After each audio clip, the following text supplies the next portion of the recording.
believe the gameplay can change real-world behavior. What games do really well is bring a lot of different parts, certainly through creating games also.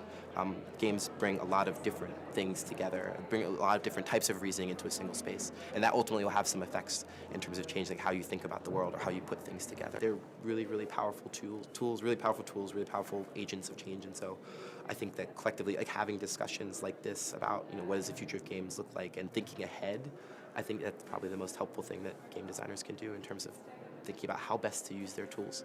Great game design makes you forget about certain things you have normally in mind when you get in communication with people. So it's direct. I think that's a very important thing. And it can change you in a way that you start to realize how creative you can be, how powerful it can be to get in an interaction with someone else.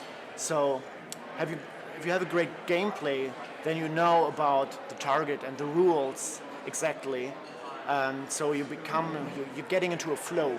And I think getting into a flow is so different than what we experience today in business and everything. It's just, kind of like McGonagall writes, also a broken reality, and games can fix that in a way because you become more in a flow, you get connected to people, you realize your creative potential, and so it's a big amount you can learn in playing games. We've developed a highly sophisticated cultural and theoretical framework for reward systems. So we've gotten to a very high degree of sophistication, understanding what gives people pleasure and how to activate those parts of the brain. And I think that's essentially what many games are very good at doing. So how we apply that technology of creating pleasure for people in the future is a good question, because of course you can use that to do things that are very sinister, but you can also use it to do things which could actually be very good. It's not only an exciting possibility, but it can be a reality that art, including games, can be overlapped but actually become reality.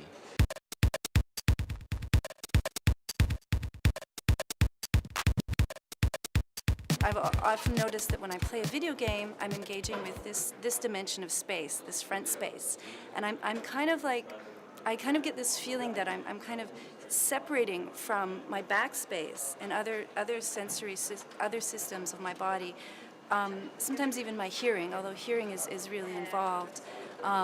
This sense of backspace, even this dimension a little bit. But it's really this forward engagement that, like, in that present moment of gaming that really fascinates me, because I feel like that takes me away from my direct sensory experience. So it's this separation of the virtual and the real in a way. And that effect on the body, to me, it's really interesting, and I really wonder how far we can engage with gaming physically, with like Wii controllers or the Kinect, if we are engaging with a screen in this dimension here. So I would be really interested in experiments or games that maybe ask us to close our eyes sometimes, or ask us to lie down on the floor a little bit more. Now, like I haven't played a ton of video games, so I'm basing this on a few different experiences. But I think that when we're engaging with this virtual world and we're asked to engage with our sensations in a mediated way, I think my suspicion is that there's probably a lot more room to develop that mediation and the subtlety of it, and to engage besides the nervous system. We're engaging touch a lot and proprioception, but what about the fluid systems of our body, or our bones, or I don't know, even our breath. When you start to play games, certain games, then you realize, oh, I have a body. Because I think very often it's when the people sit in front of the screen and just use their mouse and their keys, and so they just forget their body. It just comes back when the back hurts, when they realize, oh God, I have to stretch myself, and then they realize, oh, I have a body. So the game design, I think, can empower you to realize the knowledge inside of your body, can give you back your intuition, can tell you much more about what you already know about facts, about people, about the world and everything. So it gives you more trust, more confidence. It helps you to decide in a complex world even better than before. So I think it's kind of a helpful thing to realign your body with your mind. Of course, games affect human interaction because they're narratives, because they're training. I think, but I don't think they have an effect. I think they can enhance, they can distract, they can lubricate, they can impede social interaction. That is, they can be social, they can be asocial, they can be antisocial, and perhaps they can be post-social. Right? They can, of course, be all these things. They can, but there's nothing in the sort of notion of game or play itself that is one of those over the other.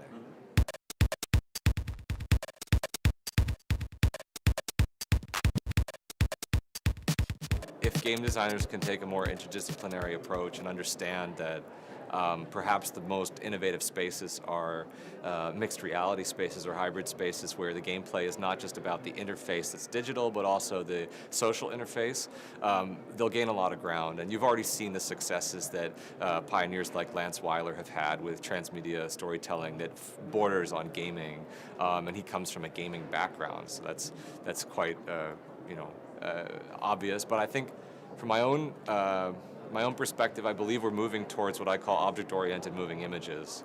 And I think that these moving images will eventually be holographic.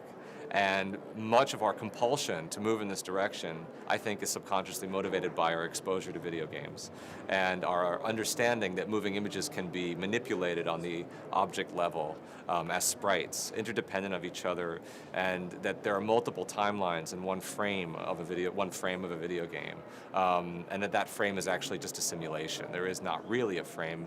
In fact, there's a render, a real-time render. So as graphics move towards real-time rendering in all aspects of moving image production, video game designers will have a basic knowledge that will be applicable.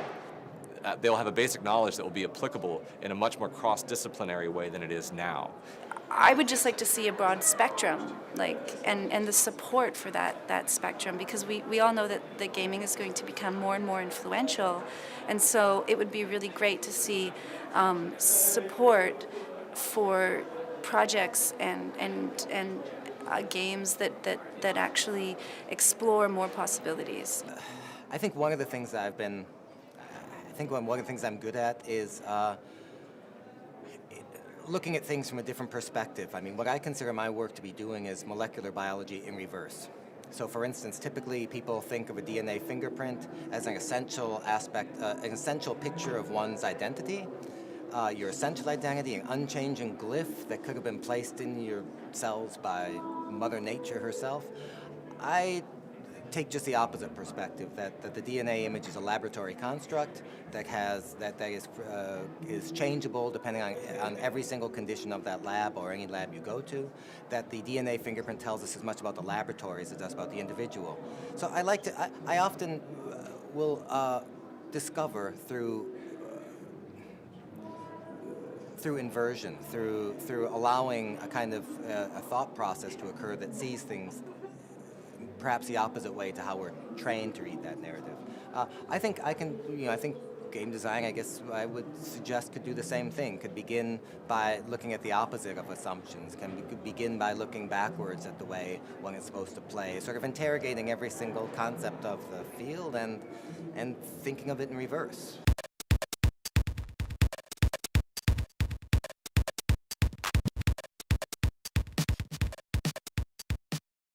There will be people that grow up with games whose entire lives are affected by those games. Game designers have a moral obligation in the sense that they're creating addictive media.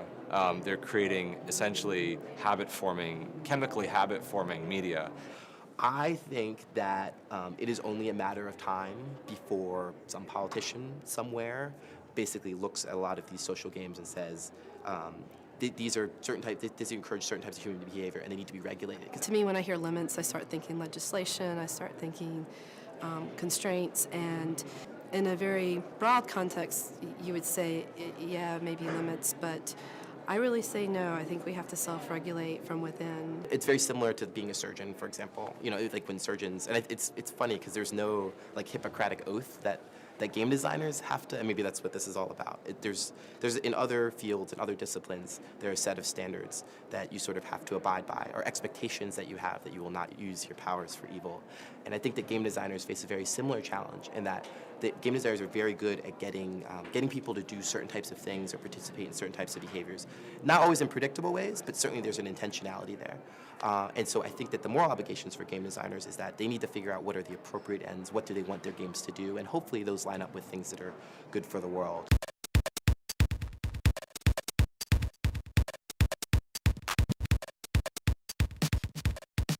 Gamification is something which is a sort of trend at the moment. Everybody, if you look at the TED Talks going on, a lot of people are talking about how to implement game rules, game play mechanisms into everyday interfaces like car navigation, whatever.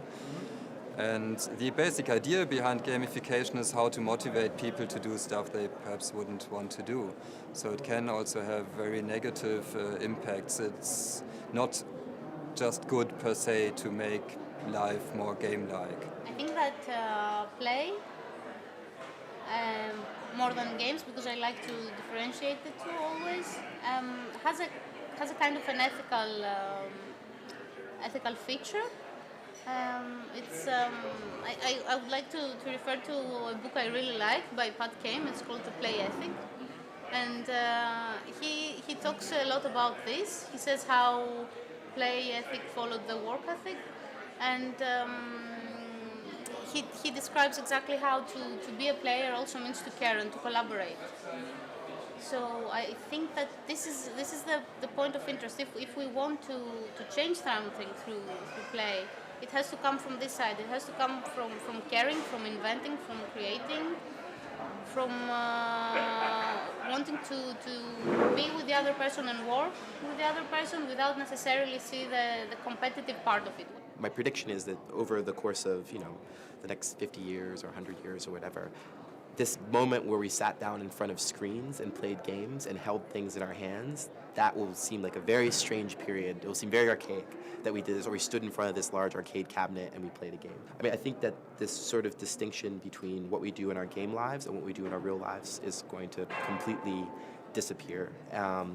Which really excites me. I think that's really exciting. In particular, if it's helping with real-world behavior, social interaction, participation, making friends, those sorts of things. And I think that we will be playing lots of games without even thinking of them necessarily as games. That these, how we think about game systems will become so embedded in our everyday existence that we won't even be able to make the distinction anymore between sort of playing a game and living our real lives. I think it's going to take several decades of people passing away, literally dying, and new people filling their shoes who grew up with Mario and who grew up with, Pac-Man, and maybe even further than that, maybe even people that grew up with Mario Kart, to actually understand that these game dynamics could be civically functional structures for larger, governing bodies. I think that the cross-platform nature of game development and the fact that a game has to function on multiple different consoles even that basic knowledge of that as a technical requirement is something which is missing from the way that we govern, the way that we rule, and I think that those are very strong ethical directions that game design could influence.